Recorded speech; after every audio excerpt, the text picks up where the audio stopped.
मित्रों, वेदांत ज्योतिष में एक बार फिर आप सभी लोगों का स्वागत है। आज सूर्य की मीन संक्रांति है।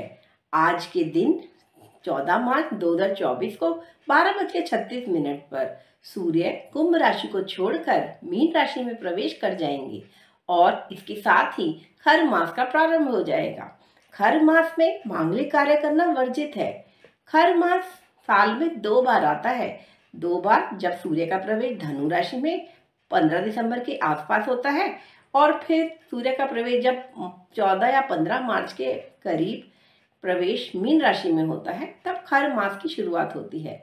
ऐसा माना जाता है कि खर मास में मांगलिक कार्य जैसे शादी, विवाह, सगाई, मुंडन, नींव रखना, घर का प्रवेश, गृह प्रवेश तथा घर की नींव रखना इत्यादि वर्जित है तथा दूसरे कार्य जैसे दान, पूजा पाठ, हवन इत्यादि करे जा सकते हैं। खर मास को जप तप ध्यान के लिए बहुत ही उत्तम बताया गया है। लेकिन खर मास में क्यों है मांगलिक कार्यों के प्रारंभ पर विराम? इसके लिए यह कारण है कि सूर्य जब मीन और धनु राशि में प्रवेश करते हैं तो क्योंकि किसी भी राशि में प्रवेश करने पर सूर्य उस राशि के स्वामी तथा वहां विद्यमान ग्रहों की शक्ति को क्षीण कर देते हैं और धनु और मीन राशि तो गुरु की राशियां हैं और गुरु का आशीर्वाद यानी बृहस्पति का आशीर्वाद होना आवश्यक है किसी भी मांगलिक कार्य के लिए। गुरु सुख, समृद्धि, स्वास्थ्य तथा मंगल कार्य करने का आशीर्वाद देते हैं और मीन और धनु राशि में प्रवेश के कारण गुरु इस समय क्षीण हो जाते हैं, उनकी शक्ति क्षीण हो जाती है और इसलिए मांगलिक कार्यों में रुकावट आने के संभावनाएं बढ़ जाती हैं। इसीलिए खर मास में मांगलिक कार्यों को वर्जित माना गया है, लेकिन जप तप ध्यान के लिए बहुत ही उत्तम बताया गया है।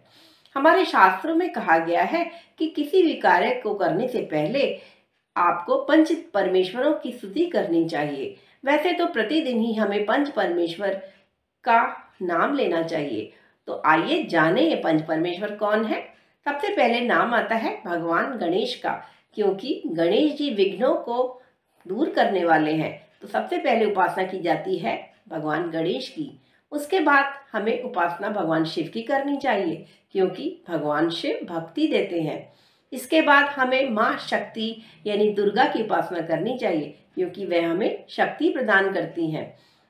और इसके बाद हमें उपासना भगवान सूर्य की करनी चाहिए, क्योंकि सूर्य स्वास्थ्य देते हैं। जब आपका स्वास्थ्य अच्छा होगा, आप शक्तिपूर्ण होंगे और आपकी भक्ति बड़ी होगी, तभी विघ्नों को सब दूर कर कर आप 5वें परमेश्वर यानी भगवान विष्णु की भक्ति करते हैं, क्योंकि उनकी भक्ति करने से हमें सुख, समृद्धि, स्वास्थ्य मिलता है। तो इस खर मास में पंच परमेश्वरों की भक्ति प्रतिदिन कीजिए और इस जप तप ध्यान का फल प्राप्त कीजिए। हमारे शास्त्रों में सूर्य का आदित्य हृदय स्त्रोत का पाठ करना खर मास में प्रतिदिन करना बहुत ही अच्छा बताया गया है।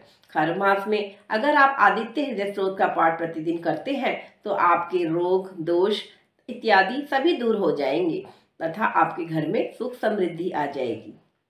तो मित्रों, आज से जो खर मास प्रारंभ हो रहा है वह 13 अप्रैल तक रात्रि 9:05 तक रहेगा। तो आज से ही प्रतिदिन सूर्य का अभिषेक कीजिए, सूर्य को अर्घ्य दीजिए। एक छोटा सा मंत्र है, ओम घृणी सूर्यादित्य होम। इस मंत्र का जाप करते हुए सूर्योदय के 8 मिनट के अंदर आपको सूर्य को प्रतिदिन अर्घ्य देना चाहिए। जल में आप सिंदूर तथा अक्षत अर्थात चावल के कुछ दाने मिला लीजिए और उस जल से जब आप प्रतिदिन सूर्य को अर्घ्य देंगे तो सूर्य प्रभु, सूर्य भगवान का आशीर्वाद आपको प्रतिदिन प्राप्त होगा। सूर्य को अर्घ्य देने से जिन भी जातकों की कुंडली में नीच का सूर्य है या सूर्य पीड़ित है पाप ग्रहों से, वहां उनको आशीर्वाद मिलता है सूर्य प्रभु का और फिर आपकी कुंडली के सूर्य के दोष दूर हो जाते हैं। सूर्य पिता के भी कारक हैं और इसीलिए सूर्य की आराधना करने से न केवल आपको पिता का आशीर्वाद तथा सुख समृद्धि मिलती है, बल्कि आपका स्वास्थ्य भी अच्छा होता है, क्योंकि सूर्य स्वास्थ्य के कारक हैं, सूर्य हड्डियों के कारक हैं। जिन भी लोगों को ऑस्टियोपोरोसिस या अन्य हड्डियों से संबंधित बीमारियां हैं, उनको तो सूर्य को अवश्य ही अक्षत देना चाहिए, अर्घ्य देना चाहिए और प्रतिदिन आदित्य हृदय सूक्त का पाठ करना चाहिए। आज के लिए इतना ही। धन्यवाद।